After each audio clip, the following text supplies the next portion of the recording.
स्वागत आहे माझ्या यूट्यूब चॅनलमध्ये। तर आजच्या व्हिडिओमध्ये आपण 34 साइजच्या बॉटनेक ब्लाउजची खूपच सोप्या पद्धतीने कटिंग बघणार आहोत। तर हा व्हिडिओ तुम्ही स्किप न करता शेवटपर्यंत नक्की बघा। तर इथे मी 34 साइजच्या बॉटनेक ब्लाउजची कटिंग सांगत आहे। तर त्यासाठी ते पूर्ण शोल्डर घ्यायचं असतं। तर बॉटनेक ब्लाउजसाठी नेहमी पूर्ण शोल्डर हे मोजून घ्यायचे। तर मी या केसमध्ये मोजलेला आहे, तर ते 14 आलेला आहे। तर 14चे निम्म करायचे आणि ते टाकून घ्यायचं आहे। जेवढे शोल्डर घेतले तेवढाच मोंढा पण घेतला जातो बॉटनेक ब्लाउजसाठी, हे लक्षात ठेवायचे। तर चला मग आपण आता कटिंग करता करता तुम्हाला मी समजून सांगते। तर बघा इथे मी हे अस्तर घेतलेलं आहे। तर इथे हे फोल्ड आहे आणि इकडून हे ओपन आहे। तर यावरती मी अशी उंची टाकणार आहे आणि अशी छातीचा चौथा भाग म्हणजेच घडी टाकणार आहे। तर बघा या ब्लाउजची उंची होती 13.5, तर त्यामध्ये 1 इंच मार्जिन ॲड करायचे, म्हणजे असं टोटल इथे उंची किती टाकायची आहे 14.5। कोणत्याही ब्लाउजची कटिंग करताना खालच्या साईडने नेहमी अगोदर सरळ लाईन ओढून घ्यायची आहे, म्हणजे जर खालीवर अस्तर असेल तर ते स्ट्रेट होतं। आता इथे आपण बंद बाजूकडून उंचीची मार्जिन टाकणार आहोत। तर इथे 13.5 व त्यामध्ये 1 इंच मार्जिन, असं टोटल 14.5ला इथे मी मार्किंग करून घेतलेली आहे। तर वरच्या साईडने पण करायची मार्किंग। तर आडवा आपण टाकत असतो छातीचा चौथा भाग। तर इथे 34 साइजचा आहे, म्हणजे इथे किती होणार 8.5 चौथा भाग आणि पुढे plus margin plus 1.5 inch margin, अशी इथे मार्किंग करून घ्यायची आहे। इथे पण तेवढंच टाकून घ्यायचे 8.5 प्लस पुढे 1.5 इंच मार्जिन साठीचं। आणि उंची चेक करून घ्यायची आहे व्यवस्थित 14.5च भरती आहे की नाही। तर बघा इथपर्यंत 14.5 भरती आहे। तर हा आपला एक्झॅक्ट पॉइंट आहे आणि ह्या लाईन आता जोडून घ्यायच्या आहेत। तर इथे आपला शोल्डर आणि तिथून खाली मोंढा। तर शोल्डर किती घ्यायचं आहे 7 इंच, म्हणजे तुमचं जेवढं येईल त्याच्यातलं त्याला डिवाइड 2 करायचं आहे आणि ते टाकून घ्यायचं आहे। तर इथे 7ला मी मार्किंग करून घेते आणि जेवढं शोल्डर आहे तेवढंच मोंढा घ्यायचा असतो बॉटनेक ब्लाउजमध्ये। तर इथे मोंढ्याला पण मी 7ला मार्किंग करून घेत आहे। आडवं पण 7 येते का ते चेक करायचं आहे आणि ही लाईन अशी ड्रॉ करून घ्यायची। इथे पुन्हा एकदा छातीचा चौथा प्लस पुढे 1.5 इंच मार्जिन। आता आपण मोंढ्याला आकार देऊन घेणार आहोत आणि ही लाईन इथे जोडून घ्यायची। तर इथे बॅक पार्टची कटिंग करत आहोत आपण, तर त्यामुळे मी इथे 1 इंच घेतलेला आहे आणि इथून अशा पद्धतीने गोल शेप देऊन घ्यायचा आहे मोंढ्याचा। असं थोडंसं खाली गेलं तरी चालतं बॅक पार्टमध्ये, पण शेप व्यवस्थित गोल बसला पाहिजे। तर इथे आता आपण गळ्याची मार्किंग करणार आहोत। तर गळ्याची मार्किंग करण्यासाठी इथे गळारुंदी टाकायची आहे 4.5, म्हणजे 3.75, 4ला 2 लाईन कमी। आणि वरच्या गळ्याची उंची तुम्ही तुमच्या चॉईसनुसार घेऊ शकता। तर इथे मी 3.5 घेते आणि आडवं पण तेवढंच येते का चेक करायचं आहे 4.5, हे बघा। आणि हा बॉक्स ड्रॉ करून घ्यायचा। खाली दुसरा गळा घेत असतो आपण, तर इथे मध्ये 1.5 इंचाचा गॅप ठेवायचा आहे, किंवा 1 इंचाचा ठेवला तरी चालतो, पण मी ते 1.5 इंचाचा ठेवते। आणि इथून खाली तुम्ही उंची तुमच्या चॉईसनुसार घेऊ शकता। तर इथे मी 7.5 घेत आहे।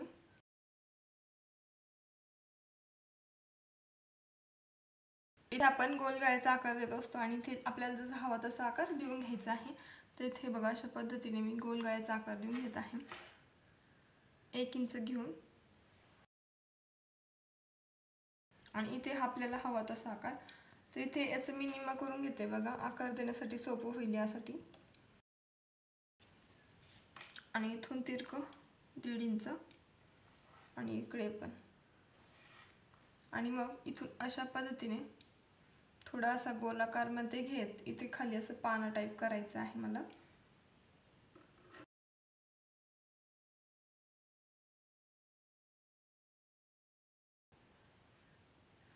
तर अशा पद्धतीने मी ते गळ्याचा आकार देऊन घेतलेला आहे। तर याला आता आपण कट करून घेणार आहोत।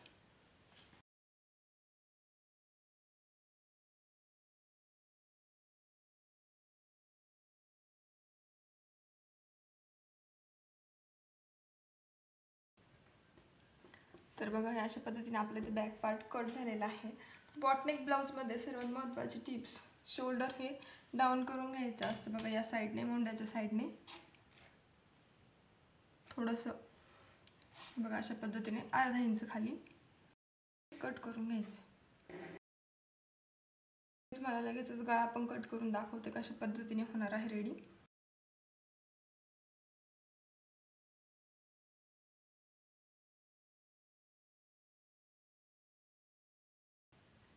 तर या पद्धतीचा गळा आपला स्टिच केल्यानंतर रेडी होणार आहे। तर इथे आपण कट करणार आहोत स्टिच करताना। तर अशाच पद्धतीने हा पार्ट ठेवून ब्लाउज पीसचं कापड कट करून घ्यायचं आहे। इथे मी ब्लाउज पीसचं कापड कट करून घेतलेलं आहे थोडंसं एक्स्ट्रा ठेवत।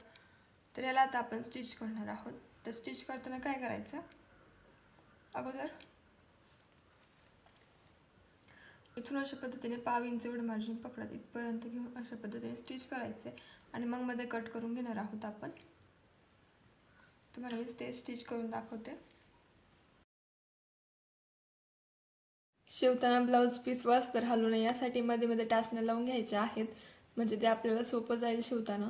तर हे बघा इथे मध्ये सेंटरला मार्किंग करायची आहे आणि त्यापासून अलीकडे पाव इंच अंतर ठेवत अशा पद्धतीने शेप आपण स्टिच करून घेणार आहोत, म्हणजे मधून आपल्याला कट केल्यावरती जी टीप आहे ती कट होणार नाही। तर हे बघा इथे मी पाव इंच एवढं मार्जिन पकडत व्यवस्थित स्टिच करत आहे आणि जिथे सेंटरचे तिथे हे बघा अशा पद्धतीने मार्किंग करून थोडंसं मध्ये मी रिकामं ठेवलंय, म्हणजे कट केल्यानंतर आपली जी शिलाई आहे ती कट होणार नाही। आणि जिथे टोक आहे तिथे मी सुई खाली ठेवून हे बघा अशा पद्धतीने फिरवून घेत आहे, म्हणजे जो गळ्याचा आकार आहे तसाच इथे रेडी होणार आहे। आणि मार्जिन हे सेमच पकडायचं आहे गळा स्टिच करताना, म्हणजे शेप व्यवस्थित दिसतात। तर बघा इथे स्टिच करून झालंय। तर आता आपण अशाच पद्धतीने कमरेच्या साईडने पण शिलाई देऊन घेणार आहोत। तर हे बघा इथे मी कमरेच्या साईडने शिलाई देऊन घेतलेली आहे आणि जे एक्स्ट्राचं कापड आहे ते कट करून घेतलेलं आहे। तर इथे पिन रिमूव्ह करून मी आता गळ्याचे जे शेप आहे ते कट करून घेणार आहे। बघा इथे मध्ये मी जे ठेवलं होतं तिथे मी कट दिलेला आहे आणि दोन्ही गळे सेपरेट करून घेतलेले आहेत।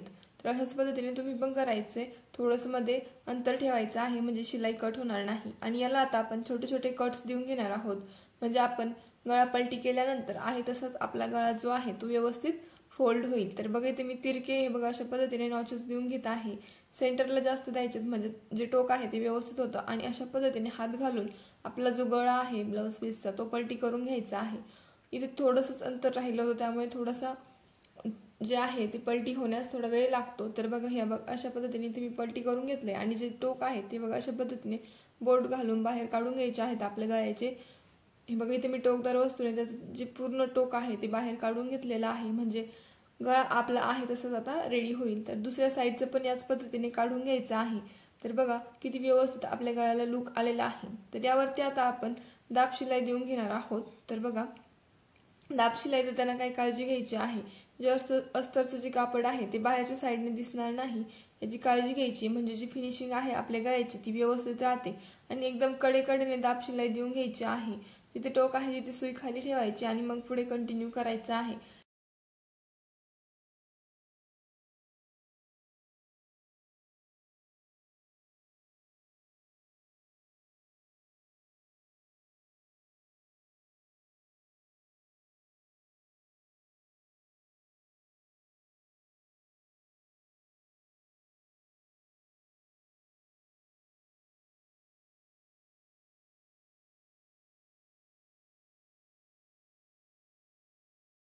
तर बघा इथे मी अगदी व्यवस्थितपणे गळ्यावरती दाब टीप देऊन घेतलेली आहे। तर तुम्हाला गळ्याचं लुक दाखवते किती व्यवस्थित दिसत आहे।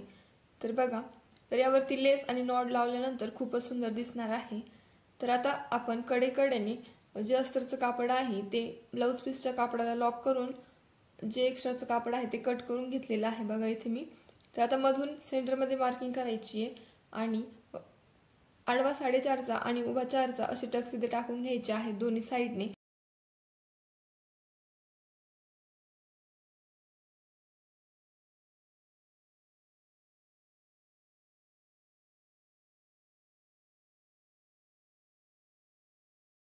तर बघा टक्स टाकताना खालच्या साईडने अर्धा इंच एवढं मार्जिन पकडत वरती ते कमी कमी करीत जायचे। अगोदर व्यवस्थित लॉक करून घ्यायची आहे शिलाई, म्हणजे टक्स उसवत नाही। तर बघा दुसरा पण याच पद्धतीने टक्स टाकून घ्यायचा आहे। तर इथे मी दोन्ही पण टक्स व्यवस्थित लॉक करून घेतलेले आहेत। तर यावरती आता नॉट लावून घेऊयात। तर इथे मी आता लेस लावणार आहे ही, तर त्यासाठी इथे मी गोल्डन दोरा ओवून घेणार आहे, म्हणजे जी फिनिशिंग आहे ती व्यवस्थित राहते। तर लेस लावण्या अगोदर आपण नॉट्स लावून घेऊयात, म्हणजे नॉट्स लॉक केलेले जे दोरे आहेत ते लेस खाली हाईड होतील आणि फिनिशिंग व्यवस्थित राहील। तर बघा इथे मी नॉट्स लावून घेतल्यात। तर यावरती आता लेस लावून घ्यायची। तर इथे मी गोल्डन दोरा ओवून घेतलेला आहे आणि आता लेस लावण्यास सुरुवात करत आहे। लेस लावताना अगदी व्यवस्थित गळ्याच्या साईडनेच लावून घ्यायची आहे। लेस लावताना जे मार्जिन आहे गळ्याच्या साईडचं ते सेमच ठेवायचं, म्हणजे जो गळ्याचा आकार आपला आहे तो आहे तसाच लेस लावल्याच्या नंतर उठून दिसेल। आणि जिथे कोना आहे तिथे अगदी व्यवस्थित छोटीशी प्लेट घ्यायची बघा या अशा पद्धतीने, म्हणजे जो कोणाचा आकार आहे, शेप आहे तो आहे तसाच राहतो आणि जो गळ्याचा लुक आहे तो व्यवस्थित दिसतो। तर बघा इथे मी अशा पद्धतीने कोना टाकून शिलाई टाकून घेतलेली आहे आणि पुढे ते कंटिन्यू करत आहे। तर अशाच पद्धतीने पुढच्या कोण्याच्या वेळेस पण छोटीशी प्लेट टाकून घ्यायची आणि पुढे कंटिन्यू करायचंय। मार्जिन जे आहे ते सेमच पकडायचे गळ्याच्या साईडने लेसचं, म्हणजे गळा व्यवस्थित दिसतो, कुठे काही कमी जास्त दिसत नाही।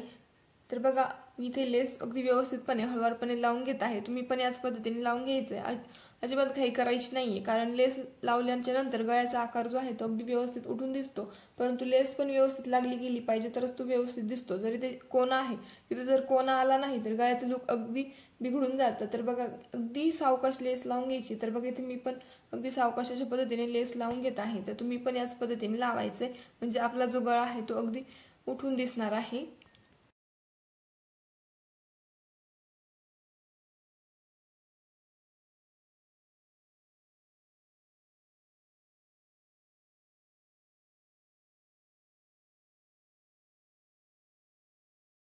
तर बघा इथे शेवटचा कोना आहे, इथे पण मी छोटीशी प्लेट टाकून घेतली आणि पुढे अगदी व्यवस्थित लेस लावून घेतली आणि जी एक्स्ट्राची लेस होती ती कट करून घेतली आणि आता लेसवरती डबल शिलाई देऊन घेत आहे, कारण जी लेस आहे त्यावरती जर डबल शिलाई दिली नाही तर ती उलटी पडते। तर त्यामुळे नेहमी लेसला डबल शिलाई देऊन घ्यायची आहे।